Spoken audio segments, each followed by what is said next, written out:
बिस्मिल्लाहिर्रहमानिर्रहीम। अस्सलाम वालेकुम, गुड मॉर्निंग एंड जुमा मुबारक। सबको बहुत बहुत जुमा मुबारक हो मेरी तरफ़ से। तो आप सोच रहे होंगे कि रमज़ान में ये नाश्ता है, तो ये नाश्ता है मेरी बेटी का और वो सो के उठी है और उसको चाहिए था ब्रेकफ़ास्ट। ब्रेकफ़ास्ट में वो लेती है रस, पराठा और चाय, और हम प्यार से कहते हैं पाथा चाय पाथा चाय। तो वो शौक़ से खा लेती है अल्हम्दुलिल्लाह से, रोटी डुबो डुबो के और रस भी इस तरह से। ज़ाहिर बात है अभी वो माशाल्लाह से बड़ी हो रही है तो उसको भूख भी बहुत लगती है, तो फीडर वगैरह पे जो है तो वो इतना ज़्यादा उसका नहीं गुजारा होता। तो आज जुम्मा है तो मैंने सोचा कि मैं कपड़े प्रेस कर लेती हूँ। बेटी के अपने हस्बैंड जो हैं वो तो सुबह ही चले गए थे जल्दी, क्योंकि कुछ मार्केट जो हैं वो जैसे ओपन हो गई हैं, तो वो भी काफ़ी कुछ देर से वो जा रहे हैं। तो अब मैं और मेरी बेटी हैं, तो मैंने सोचा कि मैं अपनी अब रूटीन शेयर करती हूँ। पहले तो मैं हस्बैंड के साथ थी तो मैंने रूटीन शेयर की थी, तो अब मैं बताती हूँ कि एक बेटी के साथ भी कैसे एक औरत जो होती है वो काम करती है या घर में वो सर्वाइव कर रही होती है। और अफ्तारी और सहरी तो तकरीबन सेम ही होती है। अगर एक हम शेयर करते हैं दूसरे दिन भी वैसी ही चीज़ें होती हैं, कुछ हमारी वैसे भी फ्रोज़न आइटम्स होती हैं और सहरी में भी ऐसा ही है। इंशाल्लाह मैं सहरी की रूटीन ज़रूर शेयर करूँगी आपसे। तो मैं ये बेटी के कपड़े प्रेस कर रही हूँ। तो कभी कभी अच्छा लगता है बच्चों को वैसे ऐसे कपड़े, तो मोस्टली ये होता है कि मैं फ्राइडे को उसको पहना देती हूँ शलवार कमीज़। तो ये अभी उसको न्यू स्टिच करवाया है मैंने, उसकी फुप्पो के सूट में से पीस बचा था तो मैंने उसका बना दिया। बच्चों को यही मौजें होती हैं कि पीसेस बच जाते हैं और उनके कपड़े जो हैं वो बन जाते हैं। तो बस अभी ये है कि नाश्ता वगैरह किया था उसने और थोड़ा देर खेली है तो वो फिर सो गई, क्यों कि वो ऐसा हुआ था कि उसके बाबा जो हैं जैसे ही वो बाहर निकले हैं तो उसको आ गया रोना, और वो बहुत ज़्यादा रोई है। काफ़ी देर से, 1.5 माह से तकरीबन वो हमारे साथ थे, घर पे ही रह रहे थे, तो उसकी बहुत आदत हो गई थी उसको। लेकिन पहले ये था कि हम जॉब पे जाती थी दोनों, तो वो मेरे साथ ही होती थी और उसको इतना ज़्यादा नहीं था, उसको रूटीन का हो गया था पता। लेकिन अब फिर से जब रूटीन चेंज हुई उसकी तो उसने मुझे तंग करना शुरू कर दिया। तो बस ऐसे ही है, बहुत ज़्यादा रो रही थी, तो फिर मेरा यही था कि किसी तरह वो थोड़ी देर के लिए सो जाए, मैं बाकी ये काम कर लूँ। ऐसे ही वो करती है, जब सो के उठती है तो उसके बाद उसको होता है कि वो नींद बहुत ज़रूर लेती है। उसको सुला के फिर मैंने अपने कपड़े प्रेस किए हैं। तो ये मेरा ड्रेस है और ये मैंने लास्ट ईयर लिया था, कराची से मंगवाया था आई थिंक, किसी कंपनी मुझे नाम नहीं याद वैसे। अच्छा ड्रेस था और दुपट्टा इसका बहुत ज़्यादा ज़बरदस्त है, 3D स्टाइल में बना हुआ माशाल्लाह से, और बहुत अच्छा है। इस तरह से इसकी जो है मैं लाइनिंग वगैरह करवा लेती हूँ मोस्टली, सिल्क की जो होती है, इससे दुपट्टा बहुत खड़ा खड़ा रहता है और इकट्ठा नहीं होता। तो मेरे तकरीबन हर दुपट्टे के साथ ही यही लाइनिंग है। मैं कपड़े वगैरह मैंने प्रेस कर लिए हैं। अब ये था मेरा कि जितनी देर वो सोई हुई है तो मैं अपने काम जो है वो फिनिश कर लूँ। तो ये बर्तन वगैरह थोड़े से मेरे पड़े थे, वैसे तो साथ साथ मैं बर्तन धो लेती हूँ। सहरी की तकरीबन यही होता है कि धो लिए जाते हैं। ये थोड़ा उसका नाश्ता जो बनाया था मैंने, तो कुछ ये बर्फ़ वगैरह मैंने रखनी थी तो वो थे उसके बर्तन। तो बस ये बर्तन काम थे, लेकिन ये था कि काम किचन का ज़्यादा इसलिए था कि मेरा ये था कि मैं ना इसकी स्लैब्स वगैरह और जो चूल्हा वगैरह है वो अच्छी तरह से साफ़ कर लूँ, क्योंकि हर दूसरे तीसरे दिन उसको अच्छी तरह से साफ़ करना पड़ता है। रमज़ान है और फ्राइंग वगैरह की बहुत ज़्यादा चीज़ें हम फ्राई कर रहे होते हैं, तो इसलिए बस 1-2 दिन के बाद फिर से अच्छे तरीके से हर चीज़ को मैंने साफ़ करना होता है लाजमी। अगर ना करें तो फिर एकदम से इतना बुरा लगने लग जाता है कि जैसे कभी सफाई ही नहीं की है। बर्तन धोने के बाद अब मैंने सोचा कि मैं अगर तो वो उठ गई तो फिर तो मुश्किल हो जाएगी सफाई, लेकिन यह कि जल्दी जल्दी मैं कर रही थी काम सारे कि मैं सफाई लाजमी कर लूँ आज थोड़ा सा, क्योंकि थोड़े थोड़े दाग लग गए थे फर्श वगैरह पे। वो नीचे बैठती है, खेलती है, क्रॉलिंग करती है, तो कुछ भी खाती पीती है तो नीचे लग जाता है फर्श पे। तो टाइल्स हमारी वाइट हैं, देखने में तो बहुत अच्छी लगती हैं, लेकिन जब दाग पड़ता है तो उसी वक्त नज़र आ जाता है। तो बस मेरा यही था कि मैं उसको भी साफ़ कर लूँगी। मैं आज आपको ये भी दिखाऊंगी कि मैं किस तरह से अपनी स्लैब्स वगैरह और जो फ़र्श वगैरह वो कैसे साफ़ करती हूँ। मैंने एक स्प्रे बनाया हुआ है, बस उसी से पूरे घर की डस्टिंग भी हो जाती है और अच्छे तरीके से साफ़ भी हो जाता है।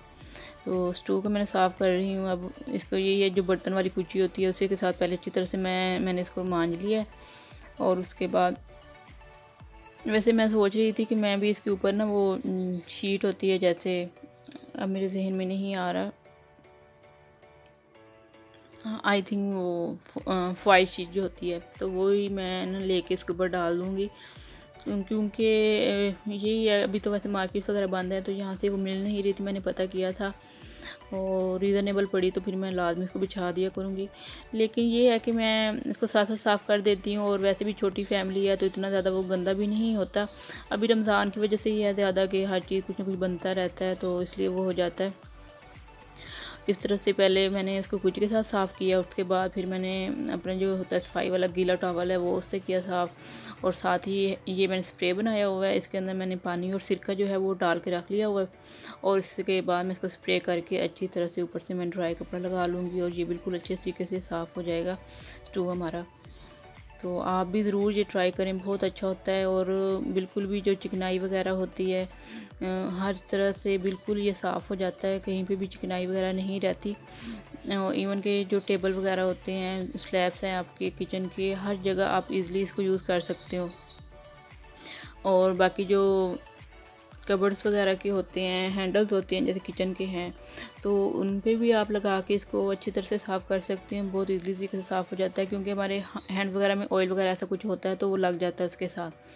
तो ये देखिए अल्हम्दुलिल्लाह से चूल्हा शूल्हा हो गया साफ़, और किचन भी हो गया है मेरा रेडी। एक साइड, ये भी मेरी एक साइड हुई है साफ़, इतनी देर में मैंने एक साइड ही की है साफ़। अभी फ़िलहाल मेरी दूसरी साइड बाकी है तो वो मैं साफ़ करूँगी। तो उससे पहले ये जो रोज़मर्रा की जो डेली की यूज़ की चीज़ें हैं वो मैं यहाँ पे लगा देती हूँ। और इस तरह से अभी ये था कि थोड़े से फ्रिज में करेले पड़े हुए थे तो मैंने पकाने तो थे नहीं, तो मैंने कहा ख़राब हो जाएंगे, इससे पहले तो मैंने इनको काट के नमक लगा के, तो मैंने सोचा कि धूप में थोड़ा रख देती हूँ तो बाद में धो के ये है कि मैं फ्रीज़ कर लूँगी।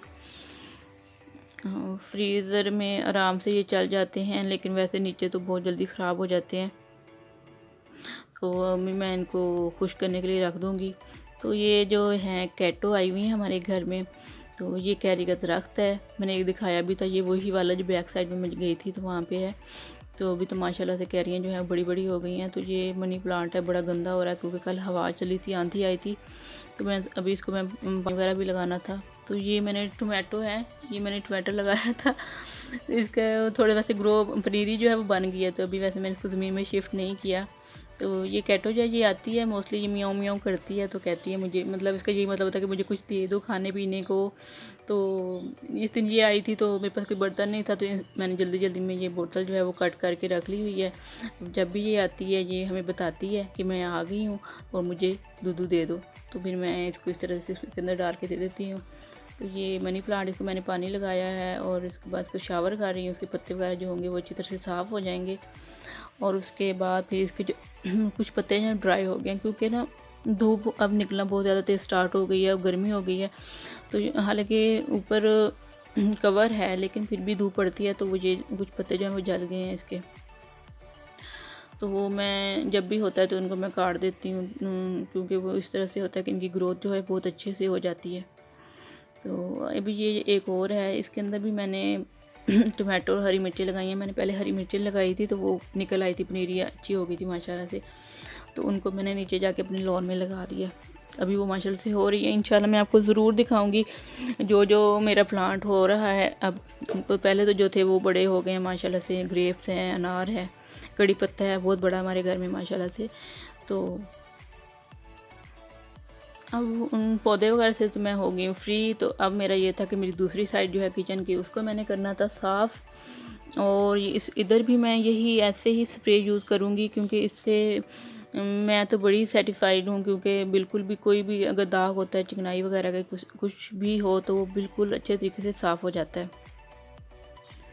तो इसको मैं अच्छी तरह से कर लूँगी साफ़, और उसके बाद फिर बाकी के मैं काम कर लूँगी। और मैं बार बार डर भी रही थी, बेटी को भी देखने जा रही थी कि कहीं वो उठ ना जाए और मेरा काम अधूरा ना रह जाए, और अगर कभी वो उठ जाए और फिर मेरा काम अधूरा रह जाए तो फिर मुझे बहुत गुस्सा आता है कि यार कुछ भी नहीं हो पाता ऐसे। तो बस जल्दी से साफ़ सुथराई करके उसके बाद फिर आज जुम्मा भी था, उसकी भी तैयारी करनी थी। फिर मैं सोच रही थी यार आज मैंने ये काम वगैरह क्यों चुन लिए, क्योंकि जुम्मा बस अपना ही एक नमाज होती है, तिलावत करनी होती है सूरह कहफ की। तो बस फिर ऐसे ही कभी कभी दौरा पड़ता है ना मुझे, तो फिर मैं स्टार्ट हो जाती हूँ काम करने कि बस जल्दी से, नहीं जब मेरा दिल कर रहा है तो मैं कर लूँ साफ़। बस ओवन वगैरह भी साफ़ हो गया और सारा कुछ हो गया है साफ़। और उसके बाद फिर अब मैं करूँगी बाकी के काम। तो बड़ा ही वो मुश्किल आया काम मुझे लग रहा था कि रोज़ा भी था और उस तरह से। तो बस सफाई वगैरह कर लिए मैंने। और उसके बाद ये जो कपड़े थे जो किचन के ही होते हैं, टॉवल वगैरह हैं, तो इनको फिर रोज़ साफ़ करके फिर ये मट्टी वगैरह होती है और ऑयल वगैरह लग जाता है, तो भी इसके साथ मैंने थोड़ा सैनिटाइज़र डाल दिया है और थोड़ा सर्फ डाला है। और अब इनको डुबो के रख दूँगी और उसके बाद फिर थोड़ी देर के बाद मैं इनको धो के डाल दूँगी सूखने के लिए। तो ये टेबल है, टेबल पे भी ऐसे ही सुबह लस्सी वगैरह के दाग लगे हुए थे, तो इसको भी मैं ऐसे ही साफ़ करूँगी स्प्रे के साथ ही। इसको थोड़ी देर के लिए बस आपने 2 से 3 मिनट के लिए छोड़ देना है, तो वो हो जाएंगे नरम दाग जितने भी होंगे। और उसके बाद आप इसको अच्छी तरह से साफ़ कर लें। सफाई वगैरह हो गई है मैं अभी झाड़ू वगैरह लगा रही हूँ। तो झाड़ू लगा लिया है मैंने। झाड़ू जैसे ही मैं लगा रही थी उसके बाद मैंने जब तपड़ी लगाना स्टार्ट किया तो मेरी बेटी जो है वो उठ गई माशाल्लाह से। और मैंने कहा चलो जी आज तो फिर मैं सफाई नहीं कर पाऊँगी, आधा काम अंदर ही पड़ा था। तो फिर ये किया कि मैंने उसको थोड़ा साथ ही बिज़ी रखा, हल्का फुल्का उसके साथ बातें वगैरह करती रही। कभी उसको उठा लेती थी, कभी मैं रख देती थी काम वगैरह। और वो आज का वीलॉग बनाने का इसलिए मुझे मज़ा आया है क्योंकि मैंने ट्राईपॉड लिया है, छोटा सा है, एक बड़ा मुन्ना सा चुन्ना सा, बड़ा ही प्यारा है। इंशाल्लाह मैं इसका रिव्यू ज़रूर दूंगी आपको। और जो जितने भी न्यू आने वाले हैं यूट्यूबर्स हैं, जो कुकिंग चैनल वाले हैं, वीलॉगर्स हैं, वो लाजमी ये ले लें, बहुत अच्छा है। इससे आप आराम से ईज़िली घर के काम भी कर सकते हो, आप उसकी क्लिप्स वगैरह भी रिकॉर्ड कर सकते हो, जहाँ मर्जी जाके आप उसको सेट कर सकते हो। मैं तो बड़ी खुश हूँ क्योंकि पहले जब मैंने बनाया तो मुझे बड़ा मसला होता था, पहले एक हाथ से पकड़ो फिर काम कर रहे हैं हम, ये हो रहा है वो हो रहा है। लेकिन अब ये होता है कि आप उसको लगा दो और बाद में आप साथ काम करते रहो। बहुत ही सस्ता सा है, इतना महंगा भी नहीं है, बहुत चीप प्राइस में मिला है। इंशाल्लाह मैं आपको ज़रूर रिव्यू दूँगी उसका किसी दिन। और बस अब ये साथ साथ मैं तपड़ी लगा रही हूँ। फ़िनाइल मैंने डाल के उसको अच्छी तरह से तपड़ी धोई थी और उसके बाद फिर मैंने पोछा लगाया। और ये जाली लगाई हुई है मैंने दोनों डोर के सामने। एक कपड़ा होता है जाली वाला, वो वाला कि मक्खियाँ वगैरह अंदर ना आए, क्योंकि स्प्रे वगैरह मैं नहीं करती। मेरी बेटी छोटी है, वो रोलिंग करती है, तो आपको पता फिर वो स्प्रे से क्या होता है। तो इसलिए बस काम वगैरह करने के बाद मेरा ये था कि मैं आज थोड़ा सा बालों को प्रोटीन ट्रीटमेंट दे लूँ। बाल मेरे माशाल्लाह से बहुत लंबे हैं अल्हम्दुलिल्लाह, तो मैं ऐसे बहुत उसकी केयर करती हूँ। तो बस 15 मिनट के लिए लगा के छोड़ दें। इंशाल्लाह इसकी भी टिप मैं लाजमी शेयर करूँगी आपसे। जो मैं खुद यूज़ करती हूँ इंशाल्लाह ज़रूर शेयर करूँगी, क्योंकि अपने बालों के लिए मैं बहुत ज़्यादा कॉन्शियस थी और हूँ भी। और इंशाल्लाह मैं ज़रूर बताऊँगी आपको। बस इस तरह शावर वगैरह लिया, बेटी ने भी मेरे ने चेंज कर लिया। अब उसके साथ मैंने छोटी सी जायनमाज़ लाजमी रखती हूँ, क्योंकि मैं जब भी नमाज़ पढ़ती हूँ वो मेरे साथ साथ ही रहती है हमेशा। तो उसको ये होता है ये वैसे भी अच्छा होता है कि बच्चों को पता चलता है और उनको आदत शुरू से ही बनानी चाहिए, तो भी बच्चे जो हैं बड़े होकर इनकी इस चीज़ की तरफ आते हैं। अगर हम अभी से ही उनको मोबाइल वगैरह और ये टीवी वगैरह की तरफ ध्यान दिला देंगे तो वो फिर बहुत मुश्किल हो जाता है कि वो इस तरह से एक्सेप्ट करें। तो फिर बच्चे माँओं को कहना पड़ता है बेटा नमाज़ पढ़ लो, बेटा ये कर लो। तो पहले ही इंसान इस तरह से लगा दे तो बहुत अच्छी बात है। बस अब उसको मैंने साथ ही लिटा दिया, तो उसने फीडर लिया है और मैंने तिलावत कर ली सूरह कहफ की। सूरह कहफ लाजमी पढ़नी चाहिए, क्योंकि जुम्मे वाले दिन अगर हम पढ़ें तो अगले जुम्मे तक एक नूर होता है हमारे लिए, ठीक है। और इसकी बहुत फजीलत है अल्हम्दुलिल्लाह से। बस तिलावत की है। अब बेटी को लग गई थी भूख और मैंने सोचा कि मैं इसको बना दी थोड़ी सी फ्राइज़, और साथ ही मैंने उसको लुकाट दे दिया है। बहुत शौक़ से आजकल जैसे लुकाट आए हैं उसके फेवरेट हो गए हैं। पहले बनाना था और उसके बाद अब लुकाट जो हैं वो हो गए हैं उसके फेवरेट। और ये मैं उसकी अब फ्राइज़ दे दूँगी। फ्राइज़ वगैरह उसने खा ली है माशाल्लाह से। और ऐसे मुझे उसने क्लिप भी नहीं बनाने दी, क्योंकि जैसे ही मैंने फ्राई बना के लेके आई हूँ उसने हाथ ही लगाना शुरू कर दिया। तो मैंने कहा चल उसको भूख लगी हुई है तो वो खा। बस उसके बाद हमने किया थोड़ा सा प्लेट वाइज वगैरह के साथ, और उसके बाद असर का टाइम थोड़ा रेस्ट किया है और असर का टाइम है। अब हम कर रहे हैं उसके बाबा का वेट, और वो उसको मैं लेके आ गई हूँ बाहर, और थोड़ी देर हम बाहर ही बैठेंगे, धूप वगैरह चली गई है। अगर आपको मेरा वीडियो पसंद आया तो प्लीज़ लाइक करें, शेयर करें, कमेंट्स करें। Thank you. नेक्स्ट तक के लिए अल्लाह हाफिज़। अपना ढेर सारा ख्याल रखिए। अल्लाह हाफिज़, बाय बाय।